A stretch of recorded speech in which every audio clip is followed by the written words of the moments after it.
Welcome to Transmission today with Simon Edhouse from Bittunes.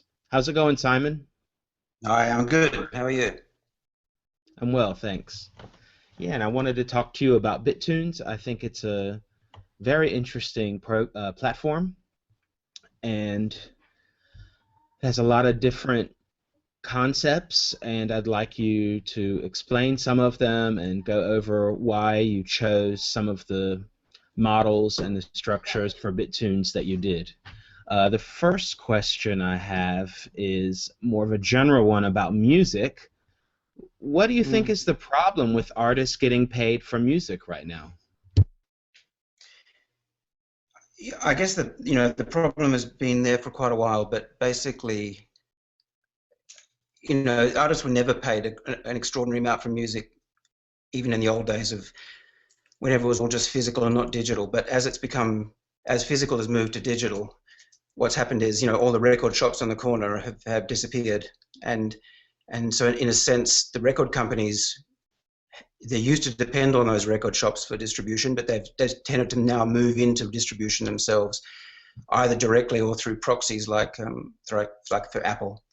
So what's happened is as they've done that, they're just, and it's part of capitalism anyway, that large companies always need to grow every year. So you're just getting more and more of the pie. And what's happened is, of course, streaming music has meant that distribution of music is essentially free on the internet. It's a zero marginal cost. So all that combines to something that's it's the artist that's getting squeezed in that equation, and so they're not making the returns that they should. Simple as that. It's just they've been getting less and less of the pie as time has gone on. Okay, so it used to be better. It used to be easier back in the day when there was vinyl and cassettes and even CDs, when that was the main physical releases before streaming existed and before the MP3. Do Yeah. you think it was easier for artists to monetize their work and get a fair share of the pie? I think it's never been incredibly fair. I mean, even in the old days, in the 80s, for instance, it was very hard to get a record contract. It's always a very, very thin slice of record deals are done, with artists at,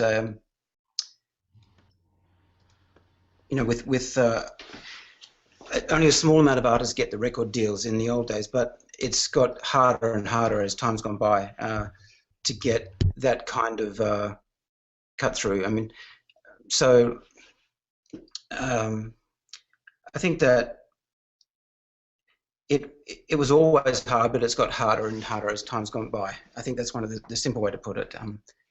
Right. Uh, Okay. Well, let's. So here I've got a screen share from a interesting picture. Let me see if it'll come up.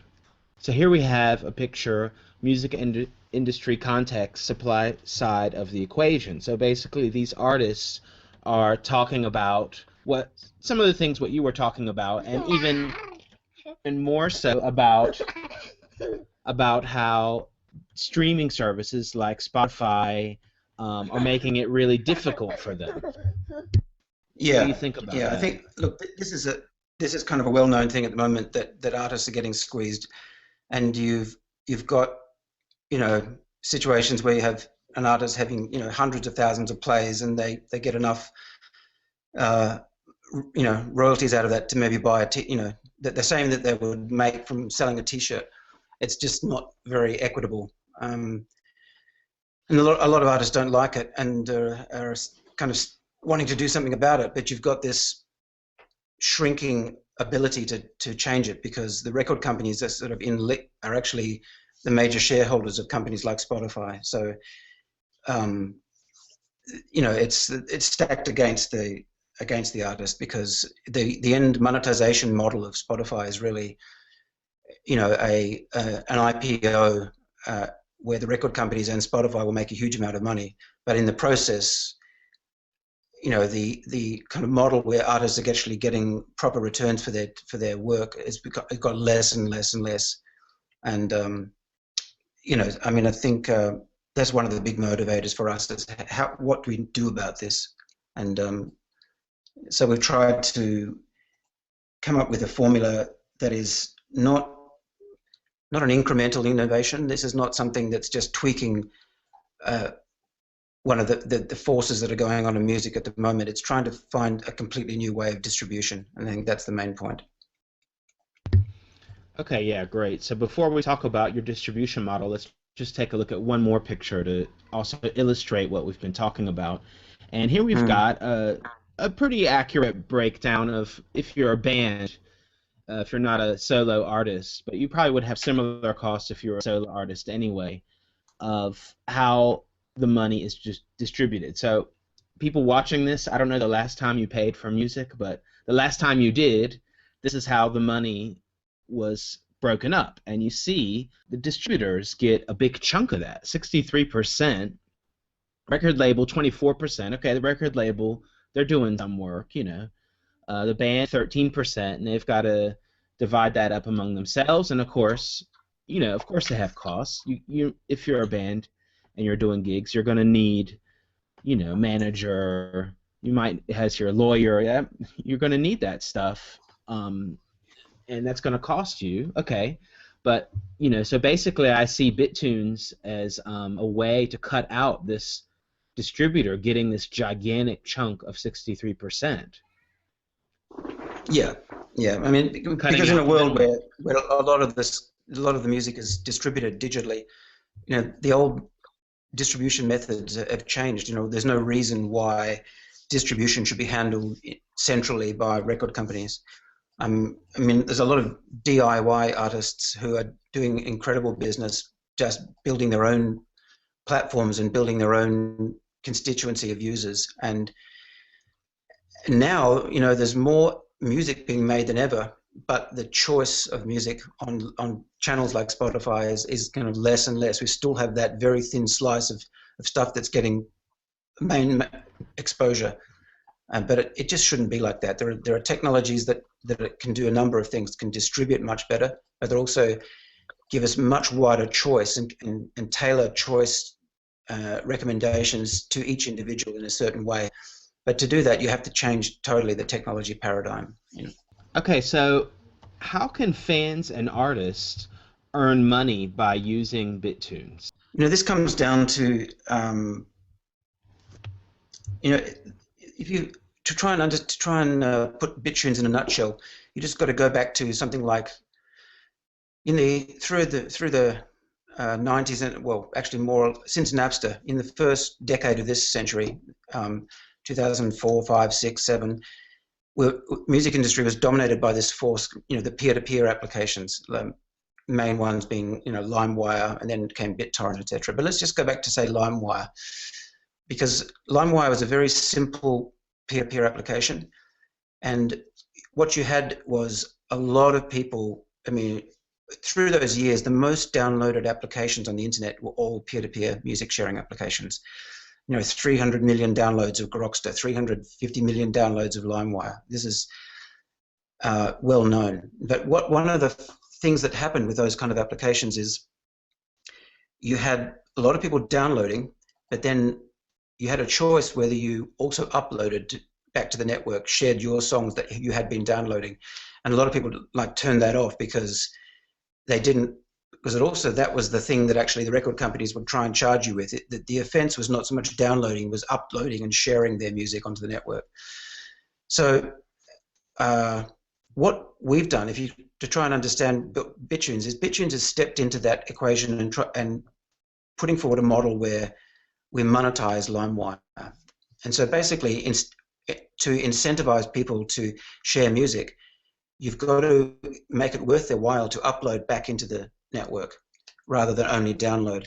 And if you're earning money by uploading, of course, there's an incentive to be a contributor back in the network. And then the next thing is to make sure that the music that you're uploading is not going to get you into trouble. It's legal music. The copyright is owned by the artist and he's ceded to the network. And so doing that process, it's all above board. There's no one's going to come and shut the network down. So Bittunes is all about stepping in and trying to build a model where we're monetizing LimeWire. Now, at the moment, we're not running Bittunes as a peer-to-peer network. It's like most things in startups, you build a kind of technology staircase. You work up towards the final solution. But what we're doing is simulating the way that peer-to-peer network will run and working out the monetization with Bitcoin, et cetera, to make sure that it's fair and that it distributes in a fair way to create enough incentive, but also not give certain users, the lion's share of the rewards and royalties. It needs to be balanced across the network. So we're tweaking all of those algorithms, and we'll progress towards to that eventual outcome. It will scale to being, a large peer-to-peer network which monetizes content sharing. Is that a kind of long-winded explanation? But that's perfectly. That was great. I totally get it, because there was, what you were saying is there wasn't enough incentive to upload back in the old peer-to-peer ones like LimeWire or Napster. yeah, There was an incentive to download because then you got free music, yeah. but there was lacking a big incentive to share, and so that's one aspect where Bittunes can wants to flip that and provide an incentive. So if I don't have it off the top of my head, I think it's like I am on Bittunes as just a user, and I can buy a song for, I don't know, 50 cents. Yeah. And then if other people buy it, I get a small cut of the pie when they buy it. Is that correct? Yeah, kind of.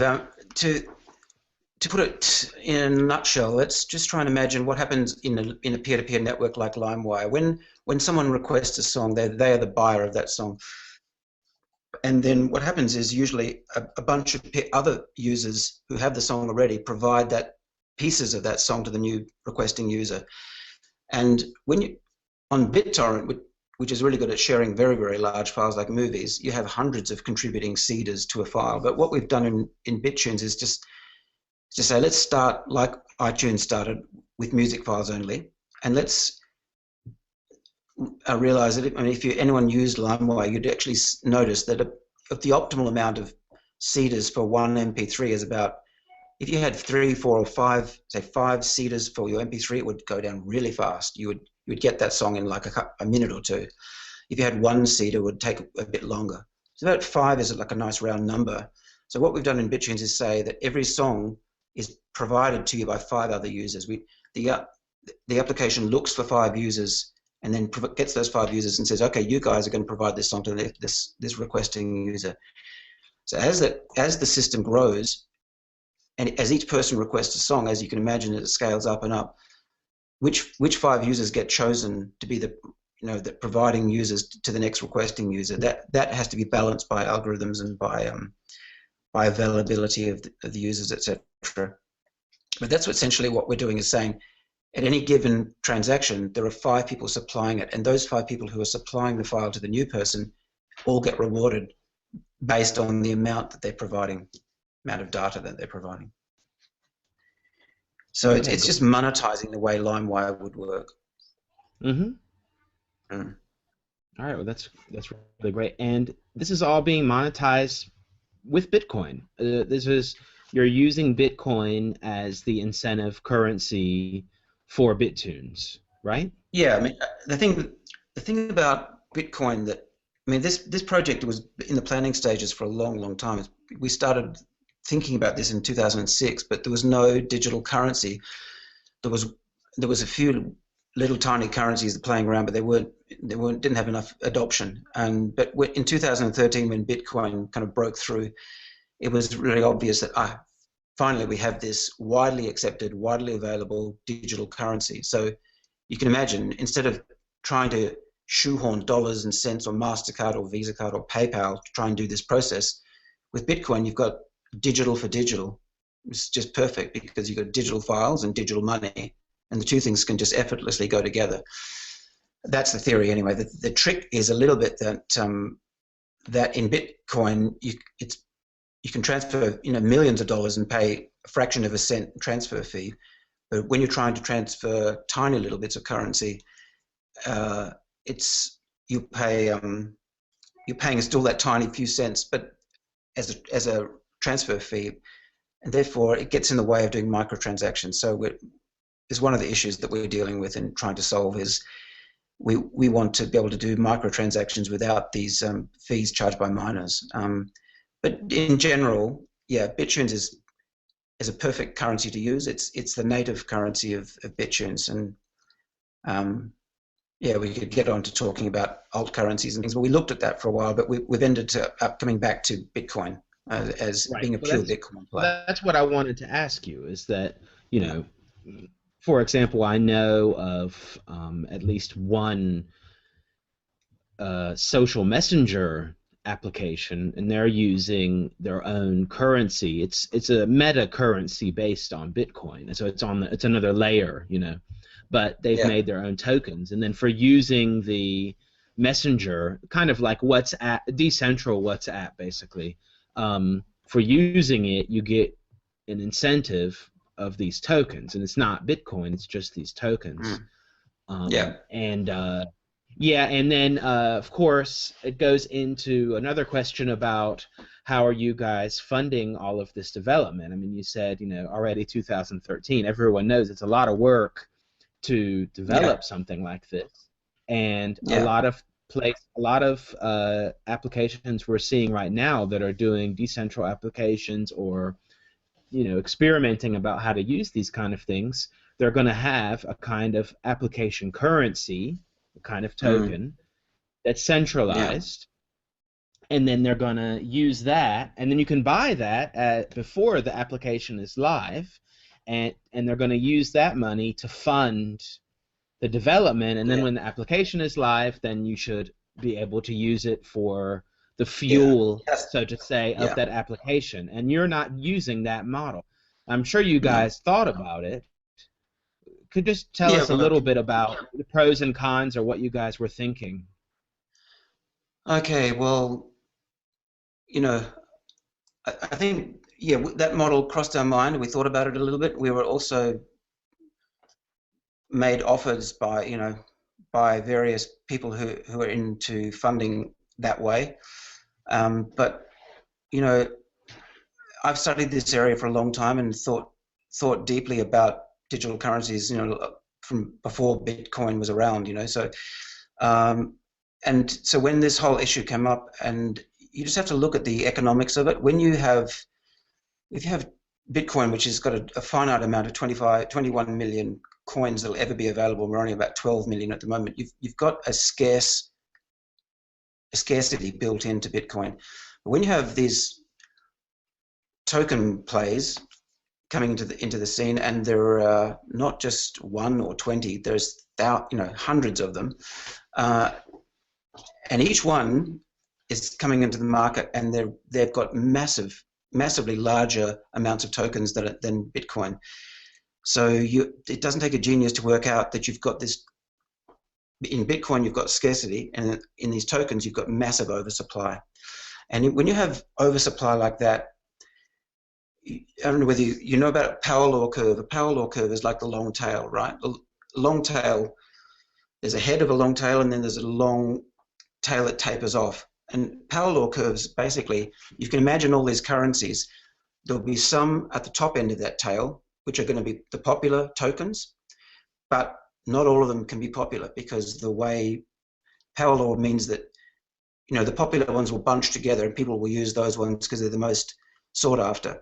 But there will inevitably have to be this long tail of tokens. Therefore, a lot of people will exchange their Bitcoin, buy tokens, they won't be the most traded tokens, but they'll be somewhere down that tail. And if they're down that tail, they'll never be able to trade those tokens. There'll be no demand for them if they're further There's down the no tail. volume. You There's no mean that volume, and there'll be no demand if they're two or three. In a world like we are at the moment, it's hard enough to get people to adopt Bitcoin. But if you're trying to say that there are going to be 5 or 10 or 20 or 100 other tokens and they're all going to be in demand, I don't think so. It's just not going to happen. It might happen next century or in 20 or 30 years, but it's not going to happen very soon. And so a lot of these companies that are rushing into this market and offering tokens, what's really happening is that they're sucking up the Bitcoin, the companies are actually ending up with the Bitcoin, and the punters are ending up with the tokens, and it just does not look fair to me. We could have easily financed Bittunes that way, but I think we would have joined the herd. You're right. You have to use Bitcoins to buy the tokens. And the Yeah, so companies guess who's have ending up to with the get Bitcoins? them. The guys who are actually making the application are ending up with the Bitcoin, and their constituency are ending up with the tokens. And there's going to be a lot of unhappy people, and I couldn't, with a straight face, with a clear conscience, get into that deal because it's not a fair deal. And so it just became really clear to us that we had to be a Bitcoin only play. Yeah, so I mean, I could elaborate, but I think that's pretty clear. Most people think it's great. Yeah. Well, I think it's And, great. I don't know of a lot of applications similar that are just using Bitcoin, that are not using a token. I think there are some other reasons for that you could justify tokens like spam prevention or some other things. That's what I wanted to ask maybe in too. cases, but yeah, look, there are some definite problems, and look, I think one of the things that comes down to is it's easy to do that. It's easy to say, hey, here's the Exodus address, send us your Bitcoins and we'll send you these tokens. And then when you get someone doing that, like Mastercoin did, whatever, and then people go, hey, that worked, let's do it too. It's very easy to do that. And the thing about when something's very easy, everybody does it. And when everybody's doing something, I don't want to do that. It's like the herd is rushing that way. Sure. If the herd's rushing that way, I'm not going to go that way. I'd rather go this way.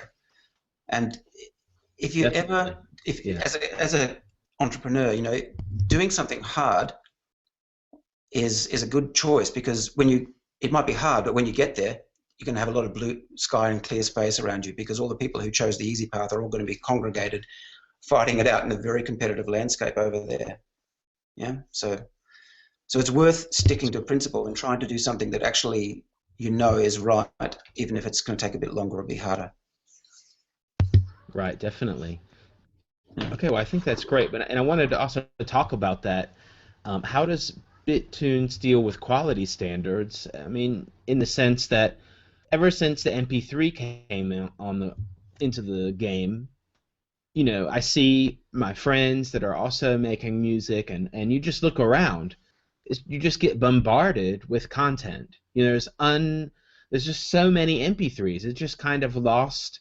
Maybe it's just my subjective opinion, but it lost a little bit of an important feeling somehow, because it used to be, you had to get ready for the release, you had to make your cassette or your tape, whatever. Now a lot of energy, and with MP3, it's really easy. So, what do you mean? You don't mean the quality of MP3s as opposed to other formats? I don't mean the audio quality.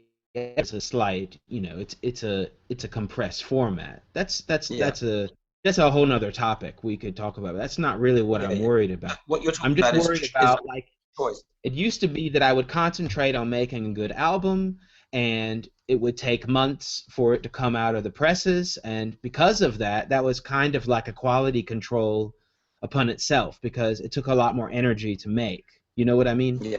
And now you can just release an MP3 every day, which is good. On one hand, it's great, and I can also have the album as long as I want. There's no limit. It used to be, okay, I've got to fit it on this side of the tape, or I've got to fit it on this side of the record, and there's a limit to how much you can put on there. And now there's no limit, and I was just wondering, what is the incentive for me as an artist to put quality stuff, not every MP3 that I made every day? Okay, there's a couple of different issues there. I mean, you're talking about from the artist's point of view, what's the incentive to put endless material out, or is it the consumer's point of view? Exactly. Yeah, because that's also because in my opinion, that's going to affect the consumer's point of view in the end too, because they're going to be like, well, this is just overloaded with songs that aren't that great, because anyone can upload anything. Yeah. I think that there's a couple of issues here, and it's one of there's a whole related technology area that we've been working in for a long time that's just related to the whole Bittunes project, and that's in recommendation technology. And we've got some stuff that is, to me, it's actually almost more exciting than what is apparent about Bittunes at the moment, is what we are going to be able to do with recommendation technology, because it's one of the hardest problems when you've got a massive amount of content, is how does each person find what is right for them, what they would like? How do you sift through, multitude of stuff? And we've got some pretty cool technology to deal with that issue, but it's technology that comes into play when we've moved to the peer-to-peer level, because when you're dealing with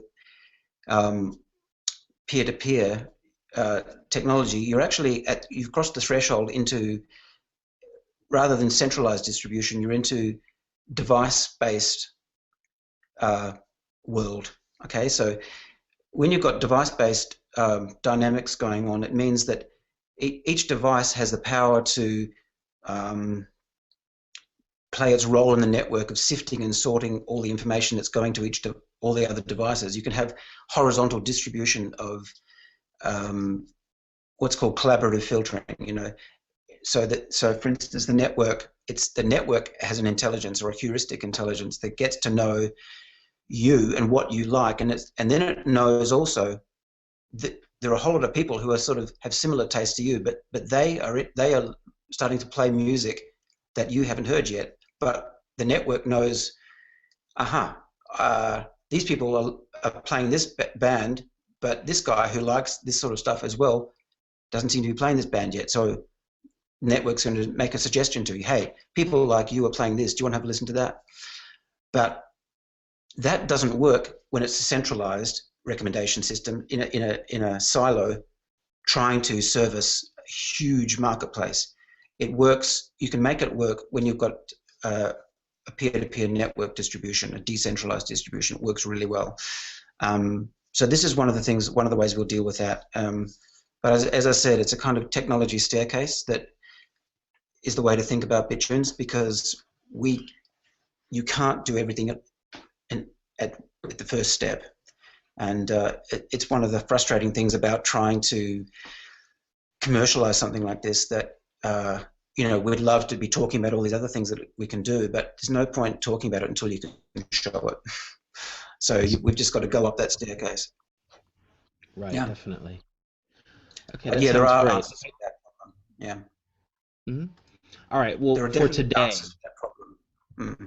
hmm so today when I want to use Bittunes, I download it onto my device, and Yeah. then I send Bitcoins to my Bittunes account, and Yep.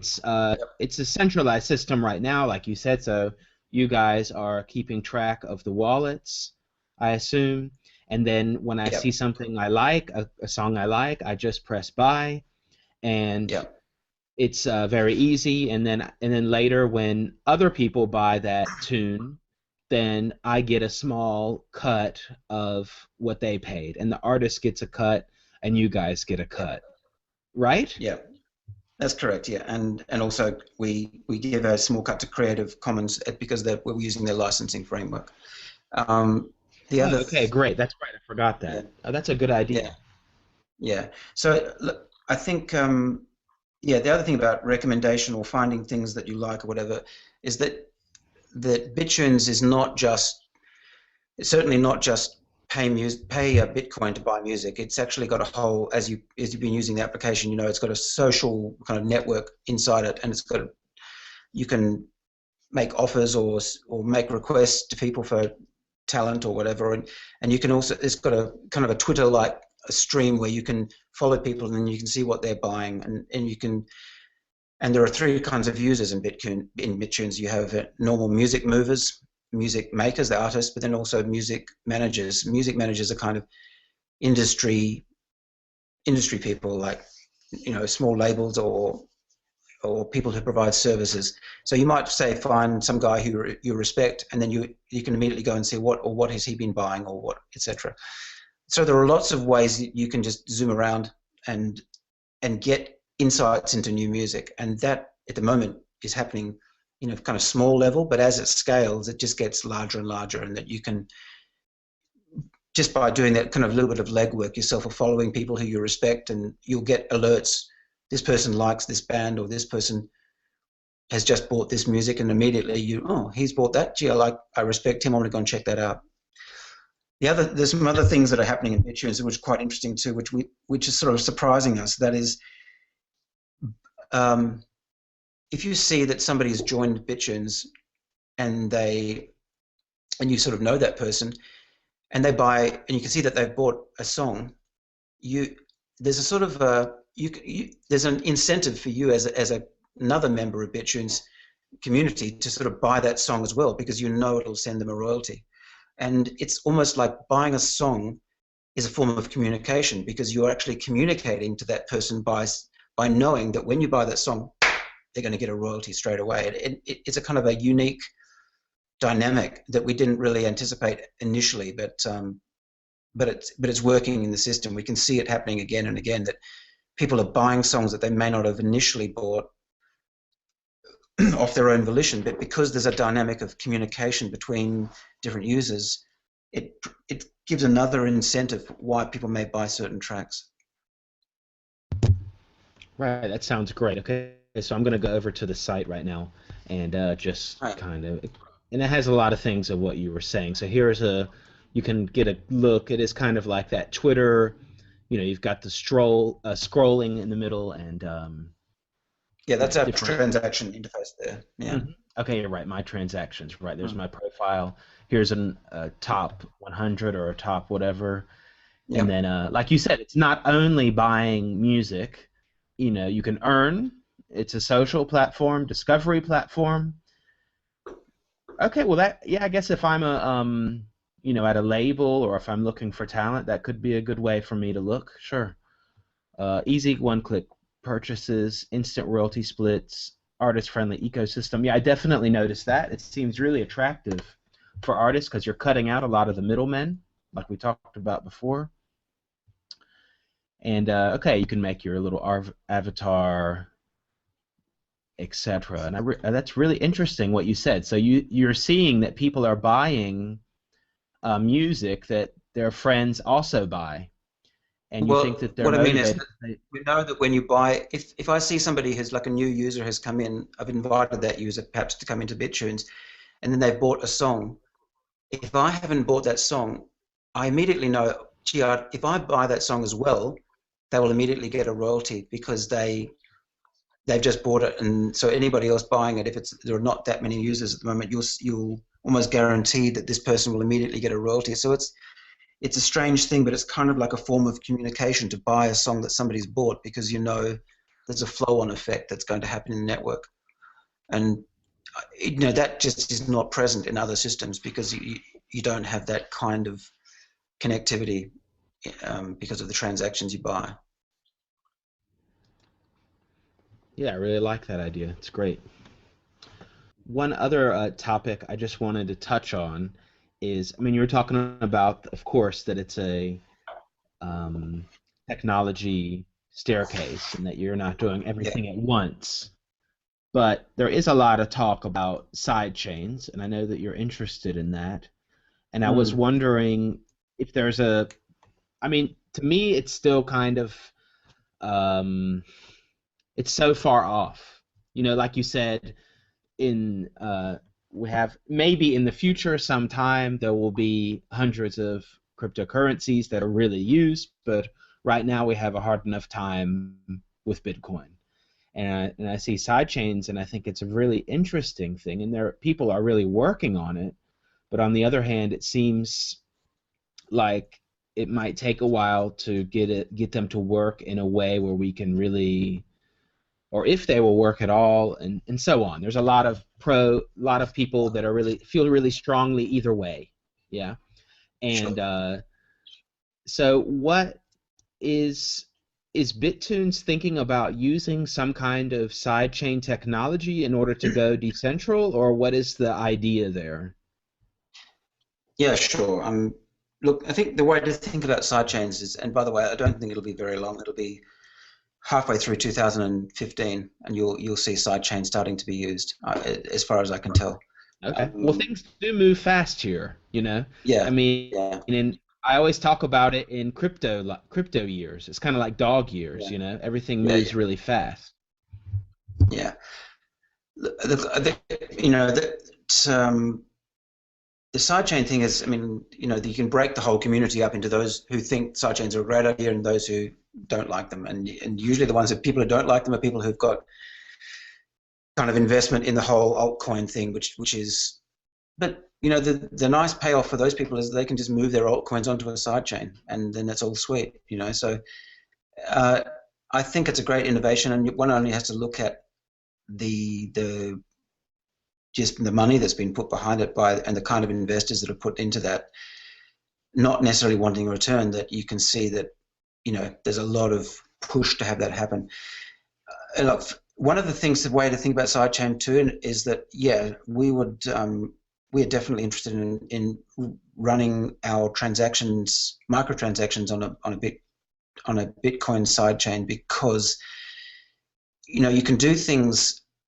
The idea really is that you can do things on a sidechain that you can't do on the main Bitcoin blockchain because you know the main Bitcoin developers don't want people messing around with that code. You know, it's got a lot of dependencies. If you start screwing around with that code, it can stuff up the whole Bitcoin network, and it's just got too many billions of dollars hanging on it. You know, but if you have side chains in place, then you've got lots of ability to try innovative, tricky things in a side chain, and if they double peg back to Bitcoin, then great, all well and good, because the double pegging maintains the value or the integrity of the Bitcoin. So people know that if they've put, say, 10 Bitcoins into Bittunes and Bittunes is running on a sidechain, when they earn royalties or want to take their Bitcoin out, they can just go back into the main Bitcoin blockchain and you know use the money to buy an airline ticket or whatever. One of the big discussion points is, yeah, when you go back, how can they be technically sure that everything is going to transfer back to the main chain? You know, that you really Well, do have that the ledger works because they were off chain and then back on chain. I mean, you know, I think one of the things, you know, maybe some people are going to try and do some really kind of way out things on a sidechain, but for instance, Bittunes and our perceived use of it is we've got off-chain transactions at the moment. We would like to put those off-chain transactions on sidechain, but there's nothing we're doing that's really non-Bitcoin, if you like, and we'd be keeping track of all of the transactions anyway. So if there's ever any, I don't see that there would be if there's ever any change or in the currency flowing between the two systems, you would pick it up immediately in that process. Now, I don't know, you know, can't comment deeper than that other than, you know, one has to give them the benefit of the doubt that it's probably going to work, and that's what they're working on. But, you know, if you're trying to do something really bizarre, maybe you might, you know, by having some sort of, I see it as like two closed systems. And if you were doing a sidechain that had other inputs and outputs out of that sidechain into another blockchain on the side of that, or you had some gambling thing where you had inputs and outputs, you know, you're asking for trouble. But in effect, Bittunes would be a closed system on a sidechain that didn't have other inputs and outputs. You know, so I don't see that. I see conceptually, I don't see a problem really. I think that's one of the right, simple. I think some people could end up getting into trouble, but we won't. But what we right. want I to do see. is actually, yeah, what we want to do So is it's a solve the simple micropayments application, problem. That's sorry. right? So then so it's not a really complex one like you said with a lot of inputs and outputs to I can and imagine then a people trying side something chain with a side much more chain. bizarre. That would be a real headache because you've got many more variables and many more things going on. And as I said, if you were to allow interoperability with other chains or other systems, or you're trying to do some weird stuff, or you had, you know, for instance, miners or you know other things would in the system would be different. And what we're wanting to do is actually make a side chain that the innovation that we're interested in doing is having no miners in our sidechain. We're actually using or developing another system for validation of transactions, because there are other ways to do that. That's what I've long been interested in, is working out in a sidechain a solution for validating transactions without the need for miners. Sure, there are ways for that. I mean, there's proof of stake. That's a simple one, and there's a new thing called distributed proof of stake, and Mm, that is like with kind of a delegate system. And there's talk, yeah, like you said, there's a lot of talk about other ways, like you were saying. I yeah, mean, it would yeah. probably I mean, involve some kind of trust in the people that are writing the ledger. But if those yeah. people could be voted in, had a if they could vote the people in or out, if they do a bad job, or there's the right incentives, or there's a lot of Yeah. possible ways. Our system is way simpler than that. If you can imagine, when you're talking about microtransactions in Bittunes, the trust factor is only a matter. You're only talking about very small amounts of money at any transaction. So if you had another side chain that was wanting to do large transactions, tens of thousands of dollars or hundreds of thousands of dollars, yeah, you've got big incentive for someone to come along and try and game that or mess around with it, hack it. But with us, every transaction is typical transactions for every seeder of music is 10 cents or 12 cents or less, 8 cents. And what we're talking about is just using each provider node in exchange to the requesting node. You end up with quite a random set of participants or actors in that equation, and in that is quite unique, because of that you've got the potential to actually have validation because of that randomness of the providers, so that theoretically you can have the applications that are actually involved in the Bittunes network, each application being really providing what miners do on the main Bitcoin blockchain, which is distributed validation. They do many things, but that's one of the key things that is important to try and do. Right. But because we're Okay. not Well, trying to do massive transactions, it's easier. right. Okay. Well, that sounds really interesting, actually, and I haven't heard so many simple use case. Someone explain a simple use case for a side chain yet, but that sounds like a pretty feasible one. Yeah. Okay, just on another note, yesterday, I don't have it handy, but yesterday I did run across an article, how to buy yourself in the top 10 or top 100 of Beatport. So if people don't know, Beatport is a website where you can buy, it's really popular for like dance music, electronic dance music, Right. anything like that, and you can buy, the songs. And of course, being in the top 10 or the top 100 is a status symbol and a kind of Yeah. it's a good advertisement for you, of course, if you're the DJ or whatever that has the one. Right. And the article went on. I mean, what I have to take the article with a grain of salt. Basically, the person writing the article got an email. Hey, easy way to the top 10, and I'll do it for top 100, top 1,000. This genre costs $2,000. We're using different IP addresses. We're not using banned accounts. They're just using some weird scripts, really buying the songs, and then they get a lot of buys, and then they get in the top 100. And I just wanted to say Mm, that's an example of how people are gaming, or hey, the article can't prove that anyone is really doing it, but I imagine yeah. someone is trying to do it, perhaps. Yeah. And if I'm a Sure. record label and I have enough money, uh, I think a long time ago anyway, they used the old model. I don't know how many, if it was 30 or more years ago. I think that record labels used to really do that. They used to just pay money for radio stations to play their Sure. songs. It used to be a really Paywall. okay model, and now it's. Mm, I think that some of the online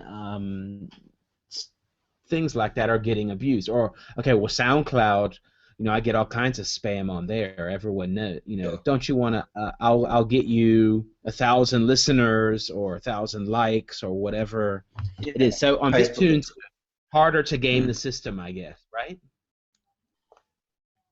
Yeah. I mean, like, look, people are pretty clever.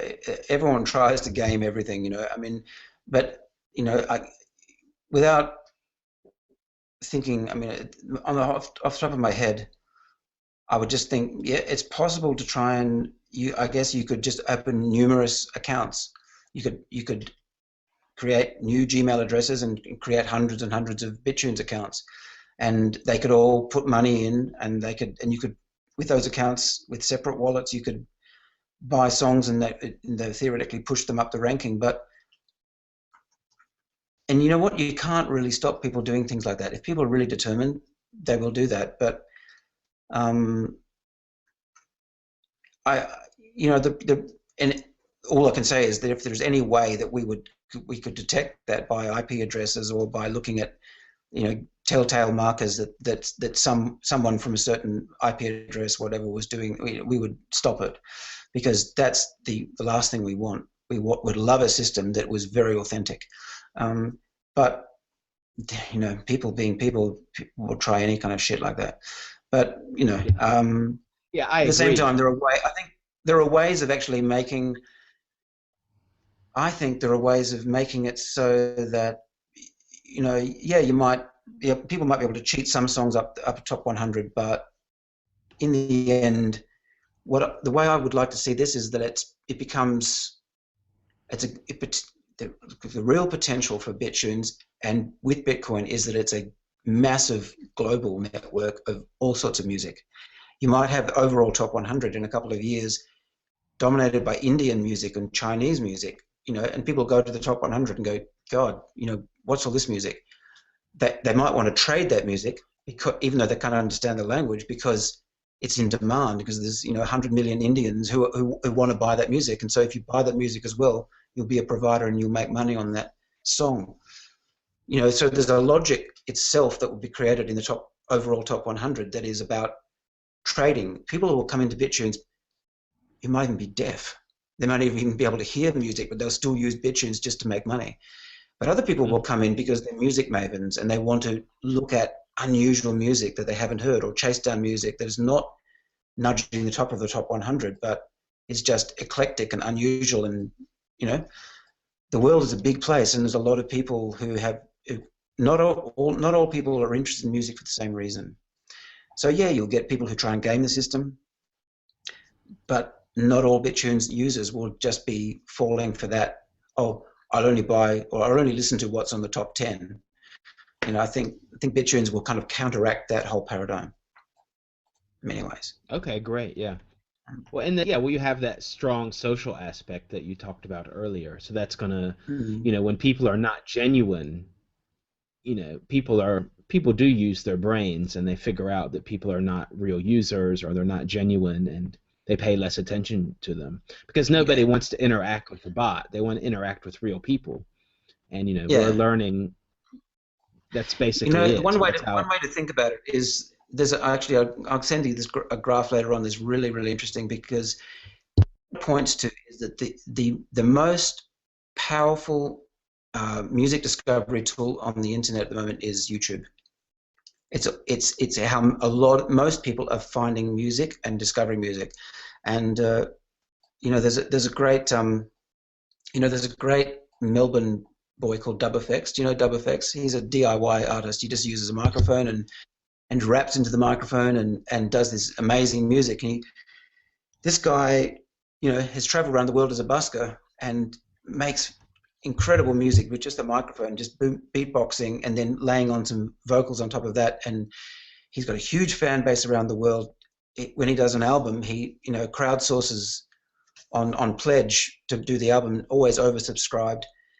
When he busks, he can make $30,000 in an afternoon in some capital cities around the world. He's hugely successful. Why I'm raising this is you would never find this guy on a label. He doesn't want to be on a label. He doesn't want to be part of the record industry, but he's huge on YouTube. Some of his tracks on YouTube have got like 19 million hits. And so a lot of, younger generation, new people who are discovering the music on YouTube, they love this guy and he's famous. He's famous all around. You see him in Belarus, in Russia, doing a set to a huge crowd, and they're all singing the lyrics because they knew him from YouTube. This is the future, okay? But if you think about why that works, it's because YouTube is actually a grassroots phenomenon. You know, you have everybody can interact with it, and you're getting very eclectic, different groups of people who like different kinds of music. It's not music that's being dictated to them by Sony BMG or Warner Brothers or whatever. This is what you should be listening to. People are discovering what they like. It's so you have, you know, if you think of Sony BMG as like the trunk of the tree, but you think of YouTube channels as like the pages, or, you know, the leaves at the end of the tree. It's that dispersed, decentralized part of the network, which is where music is thriving and choice is thriving. Yeah, and so you get, for instance, when I discovered DubFX, I just was spun out by this guy. You know, I started looking at all his clips, and I was amazed at what he's doing with music. But there are a lot of people like that are doing great things. So discovery is a really big important part of it. But I forget where we started. But basically, you know, Yeah. it's like we don't want music dictated to us. We want to find our own music, and I think the thing is about YouTube is so successful. How about we have a distributed global YouTube that's owned by everybody? You know, Sure, that that's would interesting. be great. That would be Mm. awesome. So yeah, hey, YouTube is great. You can have your own TV show. Anyone can do it. Yeah, All you need is a exactly. webcam and a mic, and you're ready to go. That's it. Yeah, And you exactly. can even do live TV. You can do live TV. Yeah, It's exactly. way more interesting than what you find most of the time on the television anyway. Okay, sometimes Yeah, it's a lot of them are just like, okay, is the mic working? Is the camera working? But you know, you can yeah. discover The a other lot of interesting stuff. So the that's other really important thing I was going to say is that if you think about what the concept of file sharing traditionally has been MP3s or music files, like when we started this conversation, you were talking about. But actually, let's just imagine what kind of files might be shared in a couple of years on Bittunes. They could be not MP3s, but video files that are music and video, and have got and those files collect the most recent 1,000 comments. So you might be able to get this video file. It's got video, it's audio, and you can look at all the social interaction, and then you can share that and add social interaction to it. So it's like right. a cube. It's like a three-dimensional MP3 with video and social elements. Why can't we share Right. those instead of just Yeah, MP3s? that's what I want to. So, can I upload a podcast to BitTunes right now? I mean, it's You just an audio mean file, an a audio podcast. podcast? Yeah. Yeah, an I audio mean, show, absolutely, yeah. yeah. Okay. Well, that's an Sure. idea because An audio, everyone that any has a audio video, file. right? Because anyone that Yeah. has a video show, you can just make an audio of it, and normally that's really good too. And you could put it Sure. on BitTunes, and people Yeah, we could share just it. create another genre called podcast, and then away you go. You know, people can just Right. pull a drop down menu and look for podcasts, and there can be podcasts going up on the top 100 of podcasts. But you know Sure. where this is going. I mean, I don't want to get ahead of ourselves, but you remember how iTunes started? iTunes started just with music, and then it added more and more. I mean, now we've got videos and films and books. Okay, so that'll give you a bit of a hint as to the final vision of BitTunes. It's going to start with music because you try and do what's manageable, and you do that, and you own that niche, and then you build up from there. But there's no reason why the end trajectory of BitTunes doesn't resemble a very distributed iTunes. Yeah. Sounds great. Mm. But Okay. you've got to So walk. if I want to use BitTunes, I just go to bittunes.com, right? Yeah, so you go to bittunes.com. At the moment, we're in open beta. So basically, get go to the community, and you can join the community and download the application.